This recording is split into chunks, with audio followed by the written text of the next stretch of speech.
And sweeping plan to deport undocumented immigrants across this country. Who will be targeted? The growing number of anti-Semitic threats in this country, the Jewish cemetery desecrated, the FBI investigating. Did the president wait too long before addressing this? What the White House is saying about that tonight. The flood emergency playing out right now, the trucks trapped in rising waters on the freeway. And yet another spillway now being closely watched, a reservoir overflowing. And in the east tonight, those rescues from Central Park, the new video now emerging, the young people falling through the ice. The deadly plane crash, 4 Americans and the pilot killed after the plane slams into a shopping mall overseas. And your money tonight, the new report, why auto insurance is spiking. And 3 things you can do right now to bring down your premiums. And America Strong tonight, the baby born here tonight, taking flight. This is ABC World News Tonight with David Muir. Good evening, and it's great to have you with us here on a Tuesday night. And we begin tonight with those sweeping new guidelines putting millions of undocumented immigrants in America on notice. Tonight here, the new rules, the new directives for border agents and local police. The new guidelines were released today just as President Trump was visiting the new National Museum of African American History. It was there he addressed the growing number of anti-Semitic threats and hatred in this country. And those troubling images tonight from a St. Louis suburb, the headstones knocked over in a Jewish cemetery, amid dozens of threats being investigated now by the FBI. We have it all covered, and we begin with the immigration crackdown. ABC's Cecilia Vega leading us off from the White House. The Trump administration today signing off on new immigration rules that could put the majority of the country's 11 million undocumented immigrants at risk of deportation. An overhaul of the immigration system, a promise at the heart of Donald Trump's campaign from the very beginning. We're rounding them up in a very humane way. His pledge to target the worst of the worst. But we have some bad hombres here, and we're going to get them out. But the new orders issued today by the Department of Homeland Security go far beyond that. Under President Obama, the priority was deporting serious criminals, but the new policy directs Immigration and Border Patrol agents to deport anyone convicted of any criminal offense, including crimes like driving without a license. People charged but not convicted could be targeted too, as well as anyone an immigration officer deems a risk to public safety. In the past, any undocumented immigrant arrested within 2 weeks of arriving in the country faced expedited deportation. Now, anyone who entered illegally within the past 2 years could face expedited deportation, a much larger group. Is one of the goals here mass deportation? No. Not at all. Is the White House's message today to undocumented people in this country whose only crime is being in this country illegally, don't worry, or you're on notice? The message from this White House and from the DHS is that those people who are in this country and pose a threat to our public safety or have committed a crime will be the first to go, and we will be aggressively making sure that that occurs. But what about the others who aren't? They're watching this fearful right now. Cecilia, the president has said multiple times that we've got to look at this issue on a very, very holistic way. The White House insists this is about enforcing the laws already on the books. But for so long, the people at ICE and CBP had their hands cuffed behind them. In fact, President Obama expelled record numbers of undocumented immigrants, earning the reputation as deporter-in-chief. But critics say people who are not serious criminals are already being caught up in President Trump's crackdown. People like Guadalupe Garcia de Rayos, an undocumented mother of 2 American children who was deported from Phoenix, her arrest sparking protests. And Jeanette Vizquera, who is now hunkered down in a Denver church seeking sanctuary. But the new rules do not affect the more than 750,000 people who came to the country illegally as children, known as Dreamers.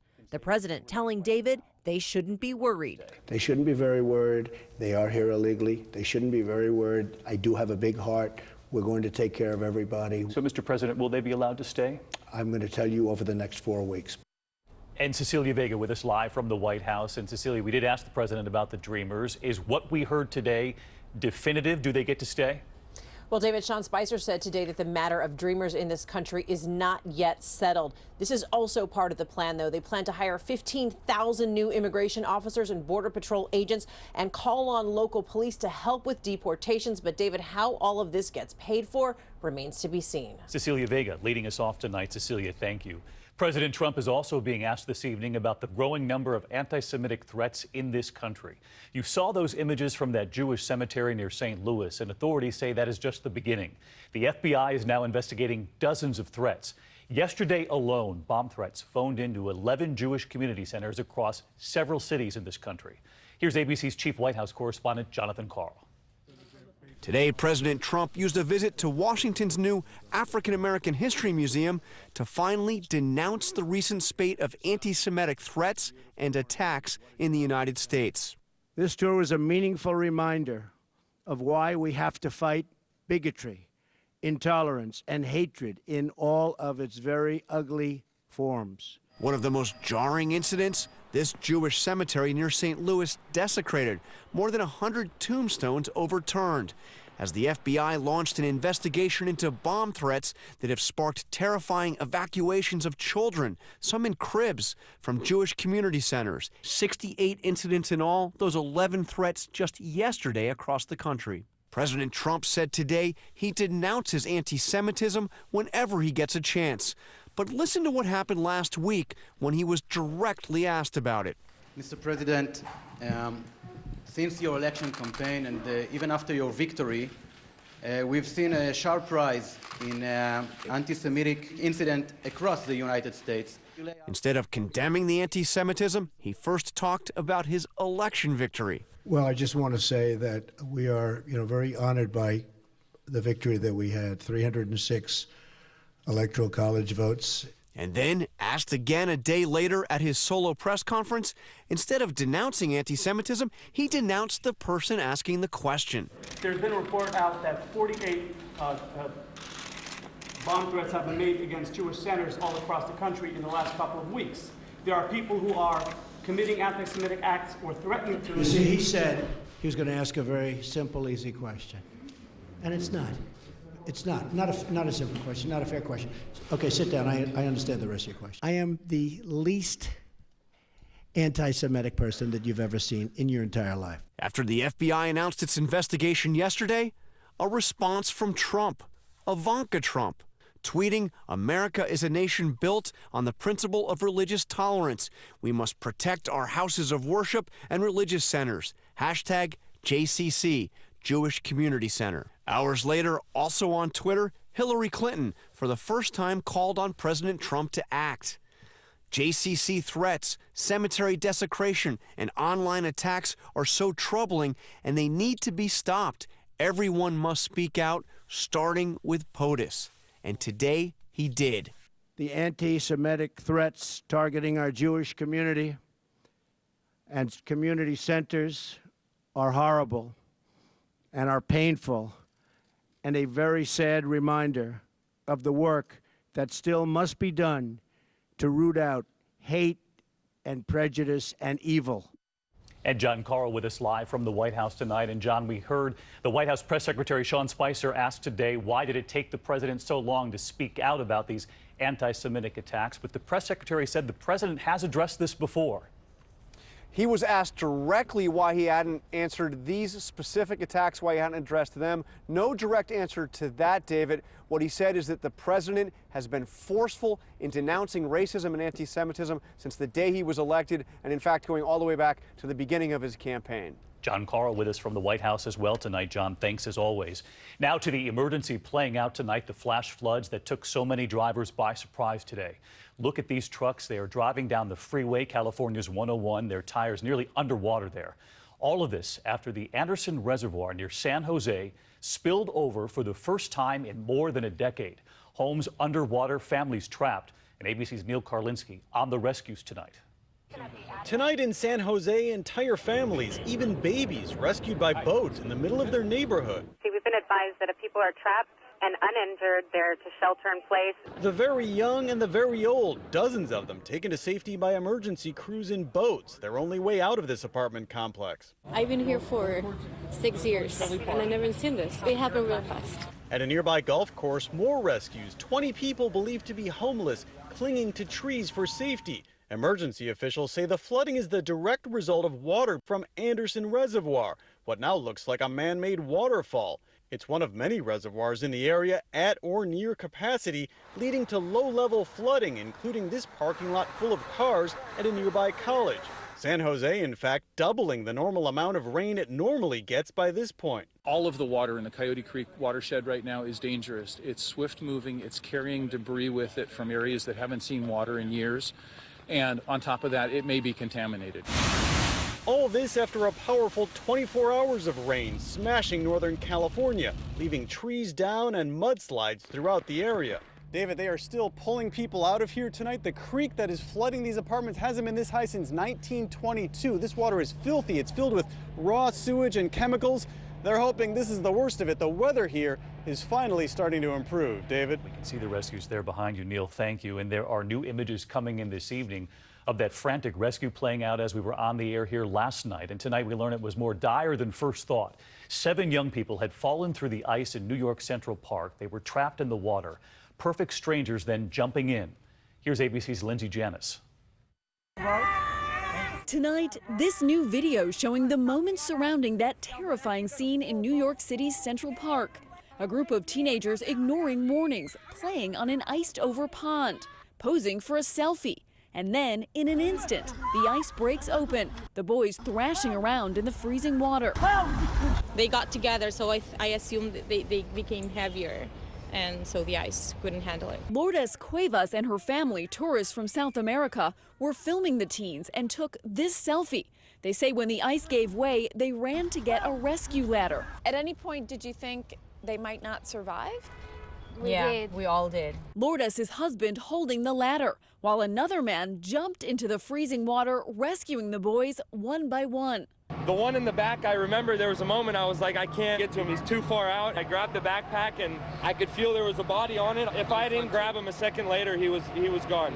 Within minutes, emergency crews on the scene, rushing the boys to a hospital. I started drowning, so I just swam to the ice and started holding on to the ice till God pulled me on. David, one of the teens is still in the hospital tonight, but he is expected to make a full recovery. David? Lindsay Janis with us tonight. Lindsay, thank you. And next this evening, the FBI arresting a former Army man from Missouri for allegedly plotting a President's Day jihadi terror attack in this country.